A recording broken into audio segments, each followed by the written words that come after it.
Couragous. I am currently treating COVID patients in my office. Let's start just with some simple numbers. And we've heard these numbers, but I want you to think about them.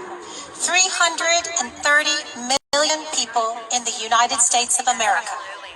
29 million people in the state of Texas. 2 million people in Dallas. 111 dead. Now, when you see those numbers, it kind of shocks you that we could stop society for 111 deaths. Let me explain how they do it. Here is how it is notified to you. 27,000 positive COVID tests. 3,000 recovered. 111 dead. Well, if 3,000 are recovered from 127,000 positive tests, that's 124,000 that have recovered, right? Because we've only got 111 deaths. The things that I'm going to tell you today are from my personal experience in my office. I don't want to bring statistics from other physicians because there's always someone on the left that wants to contradict me. So these are my experiences, patients that have walked into my office, and here's how they present. These patients present with a fever like the fever that you get with malaria. It comes on at night. They have night sweats. These patients present with cough only elicited with deep breath. So they are short of breath. Their lungs are tight, as though you would notice with an asthmatic attack. But most importantly, these patients present in panic. They are afraid. They are anxious. They're actually afraid to get diagnosed. They have been staying at home for days and not coming into the office. Why is that? Well, that's real simple. When they go to the emergency room, they're turned away. If they have a fever, they're sent home and told to quarantine to save the rest of society. During those many precious days when they're sent away and sent home, they infect their family members. And so a lot of my patients are in groups of families. Okay? This is not just happening in the emergency rooms. This is happening in doctors' clinics. These doctors that are not opening their practice, that are also implementing telemedicine. Let me tell you something. From a physician that's been practicing for 29 years, I can't examine you through a computer screen. We can't Facebook or FaceTime for me to see what's wrong with you. I have to touch you. It's called a physical exam. And this is what I went to medical school, to provide care in the midst of a pandemic, not to hide in my fancy home with my fancy cars and my family. Okay, now, let's go a little step further. Let's talk about treatment, okay? You would think that I would get some kind of guidance from the American Medical Association, the Texas Medical Association, the Dallas County Medical Association. Well, I was on a live telecast, and here's what I heard from the Texas Medical Association. We need to increase visas to bring in foreign medical doctors to help us take care of COVID patients. Really? Are you kidding me? Now, the things that I tell you are personal experience. I was on that call. Needless to say, that was my last call, right? Okay, so where and how did I learn how to treat COVID patients? Well, I'm going to tell you. I learned it from the President of the United States, Donald Trump. So, when this pandemic started, President Trump was giving daily interviews to the media.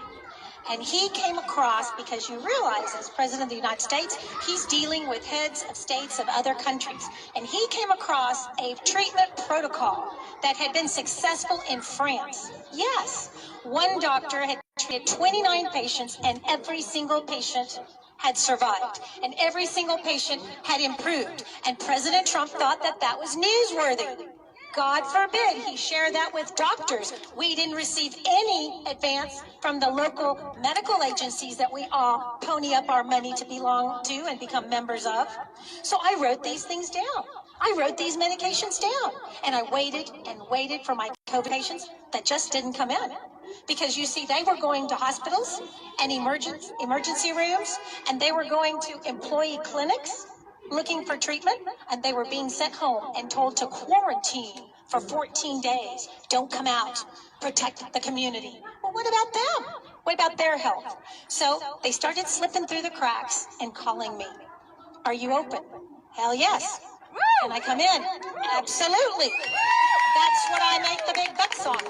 And as they came in, I implemented the only thing that I had heard that had worked in other countries, countries that had been inflicted with this virus before we even knew its name.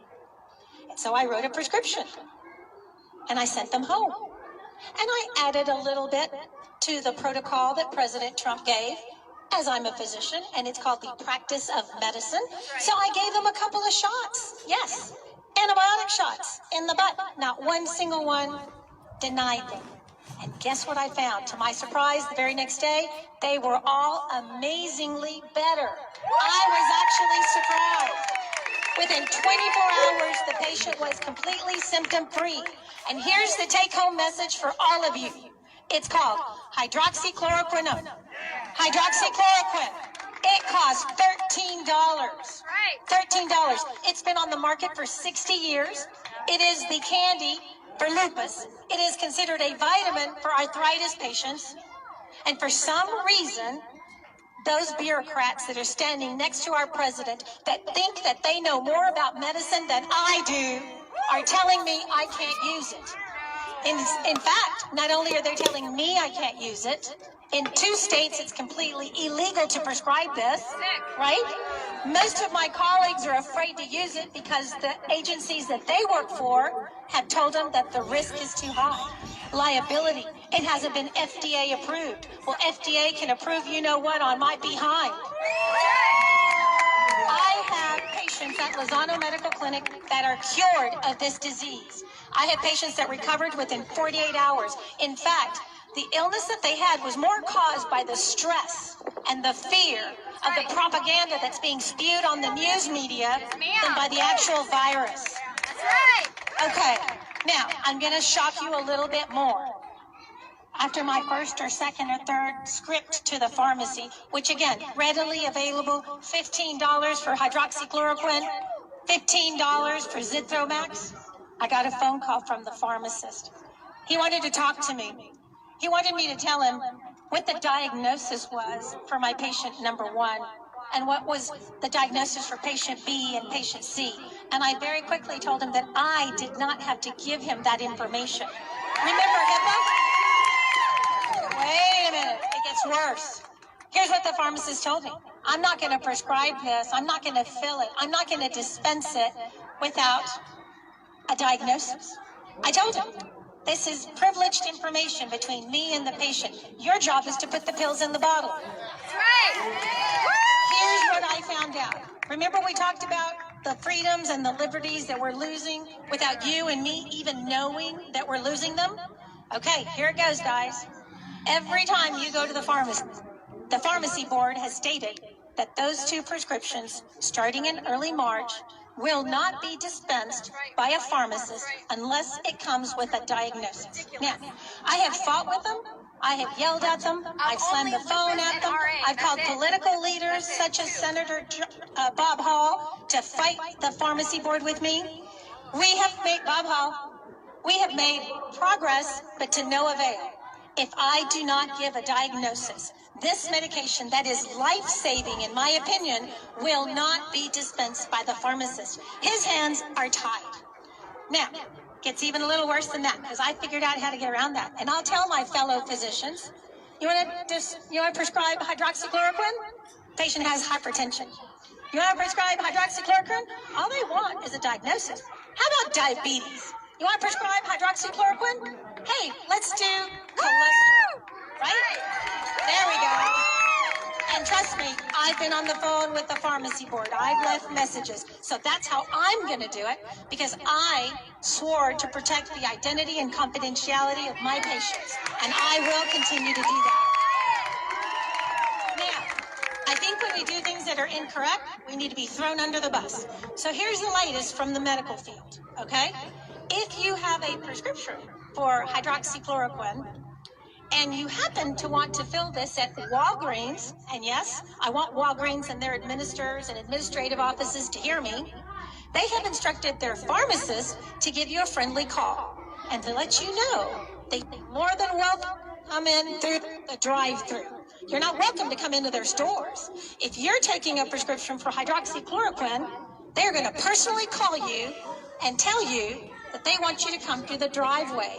Well, you know what? Maybe later they'll ask you to wear a yellow star on your shirt. Seriously. So, I know. starting last week, when I discovered that this was renowned upon Walgreens, I've decided and encouraged all of my patients to go elsewhere. Now, here's what I told the pharmacist. I am from the time of AIDS. A general surgeon by training. When we went into the operating room, we didn't have a good test for HIV. So all of us assumed that every single patient on that surgical table was infected with HIV, and we protected ourselves appropriately.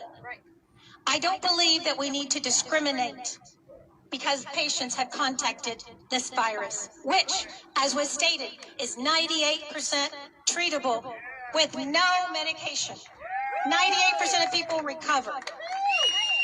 For those 2% that are sick, the President of the United States has given us a phenomenal protocol that I'm telling you in my patient population between the ages of 30 and 55 are responding phenomenally.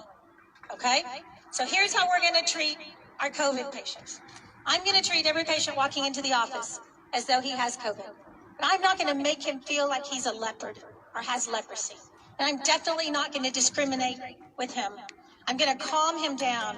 I'm going to reassure him that there's treatment protocols out there. Now, my question is, why is the media not doing the same? Why is the media blocking every single post that I make on Facebook in regards to this medication? And where are our politicians that are supposed to be our freedom fighters? I want to hear them yelling it from the mountaintops.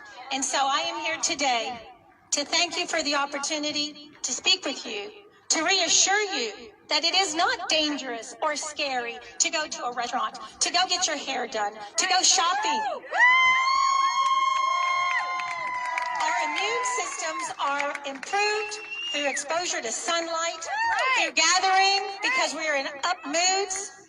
Reach out to your physicians. Tell them that you're not scared. Tell them to open their doors. Tell them you don't want to see their assistants. You want to see them. And call your politicians. It's time to open Texas.